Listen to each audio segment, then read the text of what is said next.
পবিত্র কালামুল্লাহ শরীফের মধ্যে এই আয়াতে কারিমা আল্লাহ ফিট করলেন সূরা বাকারার 168 নাম্বার আয়াতের মধ্যে আল্লাহ বলেন ক্বাল আল্লাহু তাআলা, আল্লাহ রাব্বুল আলামিন ইরশাদ করেন। সর্বপ্রথম আল্লাহ বলেন ইয়া আইয়ুহান নাস, ইয়া আইয়ুহান নাস, আল্লাহ বলেন হে মানুষ সকল, হে আমার বান্দা সকল। বলতেছেন কে?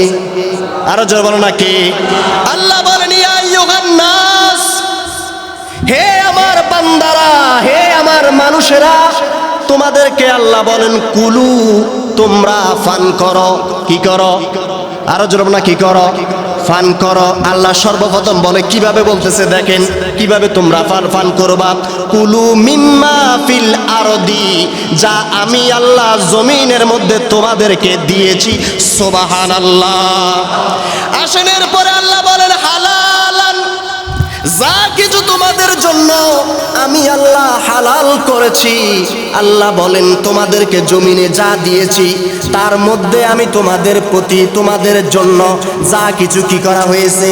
হালাল করা হয়েছে। এরপরে আল্লাহ বলেন তয়্যিবান, এবং যা কিছু তোমাদের জন্য পবিত্র করা হয়েছে। আয়াতে কারিমার নিরিখে মুফাসসিরিনে কেরাম দুইটা ভাগে বিভক্ত করেছেন। কয়টা? দুইটা ভাগে।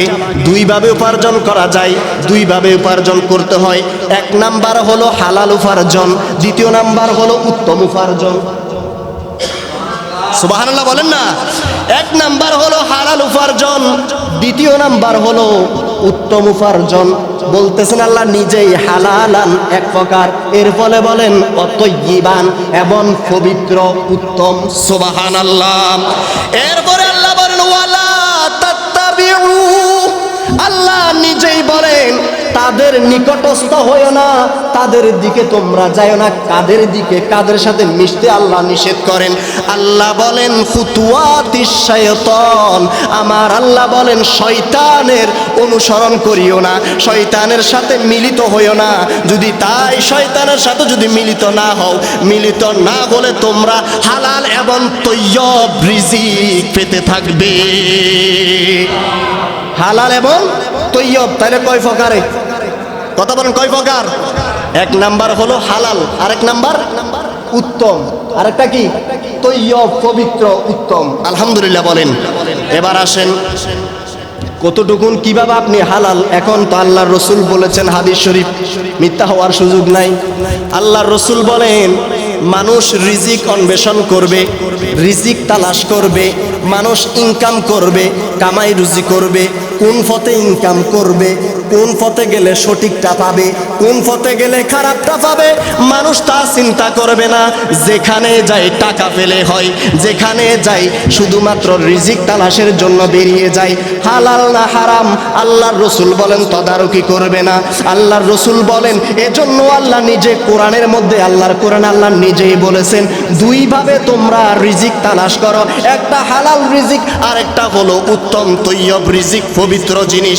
আল্লাহ রাব্বুল আলামিনের প্রিয় হাবিব বলেন মানুষ যে বিভ্রান্তর মধ্যে পড়বে, মানুষ যে কি জন্য মানুষের সাথে মারামারি করে, কি জন্য খুন করে, কি জন্য ডাকাতি করে, চুরি করে, রাহাজানি করে, আল্লাহর রসুল বলেন সেদিকে মানুষ কি করবে না? তাকাবে না।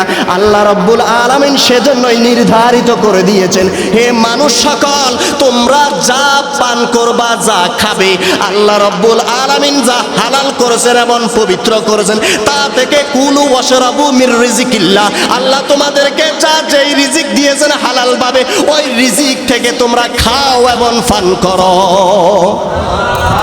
যা আল্লাহ হালাল করেছেন তা থেকে খাও এবং পান করে। একটা কথা আপনি মনে রাখেন, সেটা হলো আদম আলাইহিস সালাতু ওয়াস সালাম কি আমরা মনে করতেছি খাচ্ছি, চলতেছি, ফিরতেছি, কোনো সমস্যা হবে না, এরকম মনে করি কিনা? করে। এটা আমি হালাল পথে ইনকাম করতেছি, কিন্তু হালাল কিনা সেটাও পরিপূর্ণ জানে না। হযরতে আল্লাহ রসুলের একজন সাহাবী বলেন আমরা হালাল পথেই উপার্জন করি। কোন পথে? হালাল পথেই উপার্জন করি, কিন্তু ওই জায়গা থেকে 10 ভাগের 9 ভাগ আমরা খাই না, 1 ভাগ খাই। সুবহানাল্লাহ। কয় ভাগ খাই না? 9 ভাগ খাই না, 1 ভাগ খাই। বলতেছেন কেন? সন্দেহ হয় এটা হালাল না হারাম। সুবহানাল্লাহ। এখন আমরা 10 ভাগ না 12 ভাগ নেওয়ার জন্য বসে থাকি, ঠিকই না বলেন? আমার 10 টাকা কিন্তু আমি দাবি করি 20 টাকা, ঠিকই না বলেন না? তাহলে বুঝতে হবে সাহাবায়ে কেরাম কি শিক্ষা দিচ্ছে, আল্লাহর রসুল আমাদেরকে কি শিক্ষা দিচ্ছে, সেটার দিকে আমাদের খেয়াল রাখতে হবে, ঠিকই না বলেন? আপনি হালাল রিজিক উপার্জন করার পরে বৈধ পথে আপনি কি করতে হবে? বৈধ পথে কি করতে হবে? আপনাকে ওই টাকা ব্যয় করতে হবে, ইনকামেরও হিসাব দিতে হবে, ব্যয়েরও। কথা বলেন না, ইনকাম কোন পথে করেছেন আর কোন পথে ব্যয় করেছেন, দোনোটার হিসাব দিতে হবে। একটু দূর শরীফ পড়ুন, আল্লাহুম্মা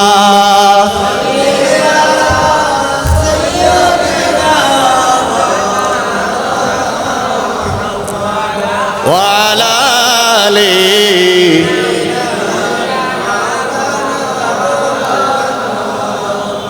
তাহলে আদম আলাইহিস সালাতু ওয়াস সালামকে জান্নাত থেকে আল্লাহ দুনিয়াতে পাঠাই দিয়েছেন কেন? উনি কি ছিলেন? আদম আলাইহিস সালাম কি?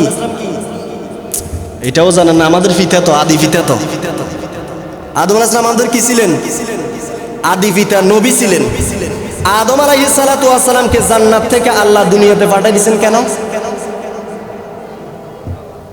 শুধুমাত্র হাযিহি শাজারাতা ফাতাকুনা মিনাজ জালিমিন। আল্লাহ নিষেধ করেছেন ওই গাছের নিকটে যেও না, গাছের ফল খেও না। আদম আলাইহিস সালাতু ওয়াস সালামকেও, আদম তো মানুষ, তো আদম আলাইহিস সালামকেও শয়তানে কি করছেন? ধোঁকা দিয়েছেন। কার মাধ্যমে? স্ত্রীর মাধ্যমে। কার মাধ্যমে? স্ত্রীর মাধ্যমে। আমি দোষ বর্ণনা করতেছি না, তুবু ইলাল্লাহ, আস্তাগফিরুল্লাহ, দোষ বর্ণনা বুঝার জন্য। আপনি তো তাদের সন্তান, তার সন্তান, নবীর উম্মত। কত যুগ আগে উনি চলে গেছেন, আপনি কত যুগ আস্তে আস্তে আস্তে আস্তে আজকে আপনি আসলেন। আপনি যে গুনাহ করলে, আপনি যে আল্লাহর আইন না মানলে আপনার কি অবস্থা হবে সেটা বোঝানোর জন্য বলতেছি। মানে আপনার কি অবস্থা হবে সেটার জন্য। কারণ আল আম্বিয়া মাসুমুন, সমস্ত নবীরা নিষ্পাপ, মাসুম। সমস্ত নবীরা নিষ্পাপ এবং মাসুম, তাদের কোনো গুনাহ, তাদের কোনো দোষ নাই। বুঝাতে চাচ্ছি কি, আদম আলাইহিস সালাতু ওয়াস সালামকে আল্লাহ নিষেধ করেছেন, হে আদম তুমি এদিকে এই গাছের নিকটে যাও না, ওই গাছের ফল খেও না। তারপরও শয়তান তার স্ত্রীকে ধোঁকা দিয়ে ধীরে ধীরে ওই ফলের কাছে গেলেন এবং ফল খেলেন। আল্লাহ পাক রব্বুল আলামিন সাথে সাথে আদম আলাইহিস সালাতু ওয়াস সালামকে জান্নাত থেকে বের করে কোথায় পাঠিয়ে দিয়েছেন? কথা বলো না, কোথায়? দুনিয়াতে পাঠিয়ে দিয়েছেন। এবার আপনি বলেন, আপনি হারাম খেলে ওই আল্লাহ আপনাকে জান্নাত কিভাবে দিবে? বুঝেন? নবীকে শুধু নিষেধ করছে আল্লাহ, এখানে যাইও না, এই গাছের ফল খেয়েও না। নবীকে আল্লাহ জান্নাত থেকে কোথায় দিয়ে দিয়েছেন? দুনিয়াতে দিয়ে দিয়েছেন। 350 বছর পরে আমাদের নবীর উসিলাতে আবার আল্লাহ তার দোয়া কবুল করে ফেলেছেন। বুঝাতে চাচ্ছিলাম, নবীকে যদি জান্নাত থেকে দুনিয়াতে পাঠাই দেয় আর আপনি দুনিয়া থেকে হারাম খেয়ে ওই জান্নাতে ঢুকে যাবেন, এত সহজ?